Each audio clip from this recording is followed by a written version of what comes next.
지금까지의 일본에서는 한국의 자동차를 거의 찾아볼 수가 없었다고 하는데요. 그런 일본에서 현재 한국의 자동차가 파란을 불러일으키고 있다고 합니다. 한국의 자동차는 중국차와 다를 바 없다고 무시하던 일본에서 현대차의 아이오닉5를 보고 드디어 한국의 자동차를 인정하기 시작했는데요. 그런 상황에서 일본의 카시어링 업체인 애니카에서마저도 현대 자동차의 출시 모델인 아이오닉5를 위탁 서비스 상품으로서 전폭적으로 지원에 나서기 시작했습니다. 이 점 때문에 일본에서의 한국차 시장 확대가 본격화되는 것 아니냐는 의견이 나오고 있죠. 애니카는 일본의 카시어링 업체로 고객이 애니카에 등록을 하고 차량이 있는 곳에 가서 빌리는 시스템으로 운영하고 있는데요. 한국의 소파와 같은 개념이지만 일본에서는 비싼 차량 운영비 때문에 차를 사지 않고 필요할 때 애니카의 차량을 하루나 반나절 단위로 빌려서 이용하는 경우가 많다고 합니다. 이런 시스템 덕에 일본의 카시어링 업체는 한국의 시장보다 월등히 클 수밖에 없는데요. 이런 애니카가 아이오닉5를 공유 서비스 대표 모델로 발탁하자 일본의 자동차 시장의 위기가 아니냐는 우려가 나오고 있다고 합니다. 이를 두고 일본의 대표 커뮤니티인 야후재팬에서도 의견이 엇갈렸는데요. 어떻게 일본 차보다 못한 한국에 차를 들여올 수 있냐는 의견과 아이오닉5를 직접 타봤다면 인정할 수밖에 없다는 의견으로 갈리고 있다고 합니다. 이런 상황에서 일본의 차량 리뷰어들이 잇따라 아이오닉5를 리뷰하고 호평을 하자 인터넷 커뮤니티에서도 이제는 한국의 자동차를 인정해야 한다는 의견이 팽배해졌는데요. 더욱이 일본의 유명한 한 유튜버가 소신 있는 리뷰를 남기자 아이오닉5의 인식이 달라질 수밖에 없었다고 합니다. 그는 자신은 차를 리뷰하는 데 있어서만큼은 색안경을 쓰지 않고 리뷰하려 한다.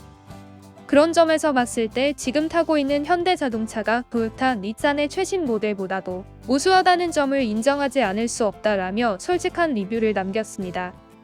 평소 그의 신뢰성 있는 리뷰를 극찬하던 자동차 마니아들 역시 그의 영상을 보고 인정하지 않을 수 없었는데요.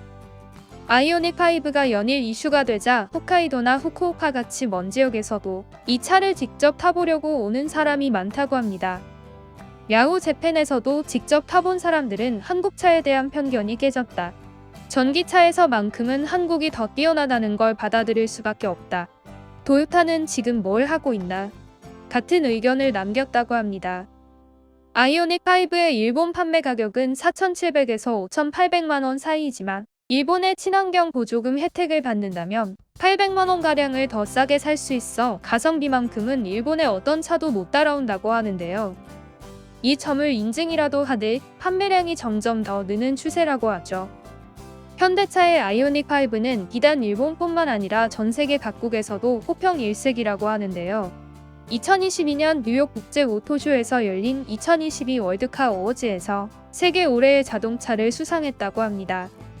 WCA는 한국, 미국, 유럽, 일본 등 전 세계 33개국의 자동차 전문 심사위원 102명이 비밀 투표로 수상작을 선정해서 수상의 신뢰성과 공신력이 상당히 높다고 합니다.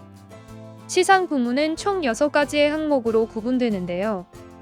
아이오닉5는 이런 6가지 항목 중 무려 3가지 항목에서 2위를 달성하며 올해의 전기차와 올해의 자동차 디자인 그리고 모든 점을 통틀어서 가장 혁신적이고 뛰어난 올해의 자동차 부문에서 2위를 했다고 합니다. 경쟁 차종으로는 벤츠 EQS, 아우디 이트론, 포드 머스탱 마하이 등이 포함되어 있어서 현대차의 수상이 더 빛을 발하는 것 같네요. 그리고 동남아 현지에서도 현대차의 인기가 매우 뜨겁다고 하는데요. 인도네시아 현대차 법인에 따르면 인도네시아의 1년 전기차 총 판매량이 작년 기준 680대인데 올해 4월까지의 아이오닉5의 판매량만 1,400대가 넘어간다고 합니다. 심지어 인도네시아에서의 아이오닉5의 판매가는 6천에서 7천만원 선으로 상당히 고가의 가격이 형성되어 있는데도 불구하고 예약이 끝없이 들어온다고 하죠. 현대차 관계자는 현대차가 인도네시아 전기차 시장의 월등한 선두주자로서 입지를 굳건히 다질 것이고 태국이나 베트남에서의 현대차의 선전 역시 기대해달라고 말하였습니다.